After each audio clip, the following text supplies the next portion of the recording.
وہاں آئے ہیں. تفسیر بیضاوی نے اس کو نقل کیا اور مفسرین نے بھی اس کو نقل کیا ہے. مثالی وجود کے ساتھ انبیاء آئے تھے.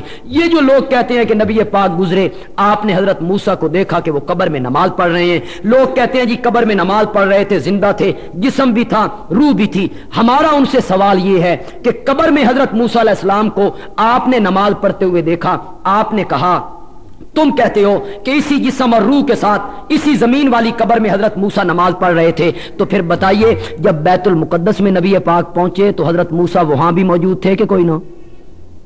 بولو, نہیں نماز پڑھی انہوں نے آپ کے پیچھے؟ پڑھیے وہاں کیا تھا. اور جب نبی پاک زمین سے آسمان کی طرف چلے گئے تو آسمانوں پہ بھی حضرت موسیٰ تھے کہ کوئی نہ؟ تو پھر براق کس لیے تیز ہوئی؟ نبی پاک تو پیچھے پہنچے اور موسیٰ علیہ السلام پہلے پہنچ گئے. اس کو حل کرو حل اس کو. قبر میں کیا دیکھا, بیت المقدس میں کیا دیکھا, پھر آسمانوں پہ کیا دیکھا, کرو حل اس کو. جو اس بات کے قائل ہو کہ یہی زندگی ہے, یہی حیات ہے, اور نہیں, جو آپ نے قبر میں دیکھا وہ بھی مثالی, جو بیت المقدس میں دیکھا وہ بھی مثالی, اور جو آسمانوں پہ دیکھا یہ سارا مثالی طور پہ آپ کو یہ دکھایا گیا تھا.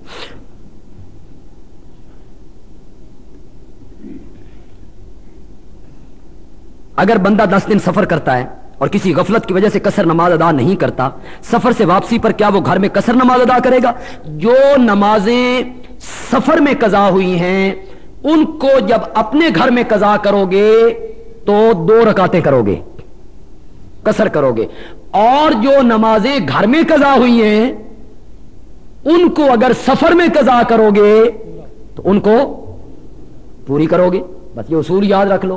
اگر نمازیں گھر میں رہ گئی ہیں کوئی اور بندہ سفر پہ چلا گیا ہے تو وہاں جا کے وہ کہے یہ بھی سفری نے نہ, وہ گھر میں قضا ہو گئی ہیں, وہ پوری پڑھنی ہے. اور جو سفر میں رہ گئی ہیں اور بندہ گھر آ گیا ہے تو بندہ یہاں کہے بھئی سفر میں 2 تھیں تو اب 2 ہیں, تو وہ سفر میں 2 تھیں, وہ 2 ہی ہیں اور 2 ہی بندے نے پڑھنی ہے. جی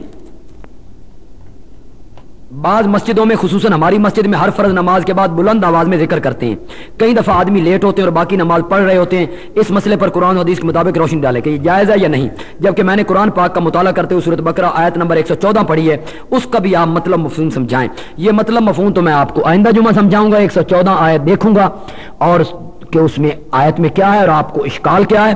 البتہ اتنی بات ذہن میں رکھیے کہ جو ہی بندہ نماز ختم کرتا ہے تو کہنا یہ چاہیے السلام علیکم ورحمۃ اللہ, السلام علیکم ورحمۃ اللہ, اللہ اکبر, استغفر اللہ, استغفر اللہ, استغفر اللہ.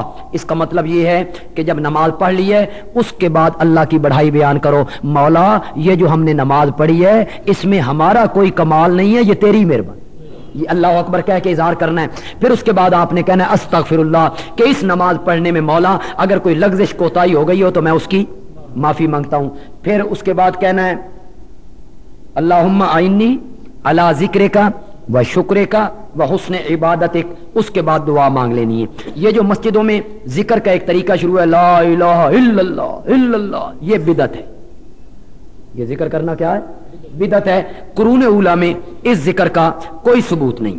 وہ جگہ جنت کا حصہ ہے, جنت کا ٹکڑا ہے, جس جگہ پہ میرے پیارے پیغمبر کا جسم اقدس مدفون ہے, اور زندہ جبریل پر اللہ کی اتنی رحمتیں نہیں اترتی جتنی اللہ کی رحمتیں میرے پیارے پیغمبر کی قبر منور پہ برستی. اور آپ کا وجود مقدس اور وجود انور اور آپ کا جسد اقدس آج بھی اسی طرح ہے جس طرح پہلے دن رکھا گیا تھا. اس میں کوئی تغیر و تبدل نہیں ہو سکتا. یہ ذہن میں رکھیے گا. اس لیے بار بار کہہ رہا ہوں, علماء جھوٹ بولتے ہیں, مولوی جھوٹ بولتے ہیں, مسجد میں جھوٹ بولتے ہیں, ممبر پہ جھوٹ بولتے ہیں, قرآن ہاتھ میں لے کے جھوٹ بولتے ہیں, بہتان باندھتے ہیں, بہتان باندھتے ہیں, بہتان باندھتے ہیں. اور علماء کو خوف خدا کرنا چاہیے اور بہتان سے پرہیز کرنا چاہیے. بہتان باندھنا ویسے بھی اچھا نہیں ہوتا. پھر ایک عالم آدمی مسجد میں ممبر رسول پر قرآن ہاتھ میں لے کر بہتان باندھے, لوگ کہتے ہیں یار مولوی ہے, یہ بھی غلط گل کر سکتا, بندے عالوی صاحب نہیں ہونے جس طرح یہ کہہ رہا ہے. حالانکہ وہ غلط کہہ رہا ہوتا ہے, وہ غلط بندہ کہہ رہا ہوتا ہے. آپ سمجھتے ہیں وہ شیخ الحدیث ہے, میں کہتا ہوں وہ دنیا کا خبیث ترین انسان. جو مسجد میں جھوٹ بولتا ہے، مصلے پہ جھوٹ بولتا ہے، قرآن سامنے رکھ کے جھوٹ بولتا ہے. ایک مولوی نے ایک مسجد میں نے پچھلے جمعے بھی آپ کو کہا، اس نے کہا کہ جو بندیالوی صاحب کے والد تھے وہ کہتے تھے میری سوٹی تے نبی پاک وچ کوئی فرق نہیں. ممبر ہے، مصلی ہے، قرآن سامنے ہے، خانہ خدا ہے، باوضو ہے، نماز ابھی پڑھائی ہے اس مولوی نے، سفید ریش ہے، شیخ الحدیث ہے، اور بولتا ہے جھوٹ. میں کہتا ہوں وہ شیخ الحدیث نہیں، دنیا کا خبیث ترین بندہ ہے. اس سے بڑا خبیث اور ذلیل اس کائنات میں کوئی نہیں جو خدا کے گھر میں جھوٹ بولتا ہے اور داڑھی رکھ کے جھوٹ بولتا ہے اور مولوی کہلا کے جھوٹ بولتا ہے. اس کے سوا ہم کیا کہہ سکتے ہیں؟ لعنت اللہ علی اللہ کی جھوٹوں پر لعنت ہو، بہتان باندھنے والوں پر اللہ کی لعنت ہو.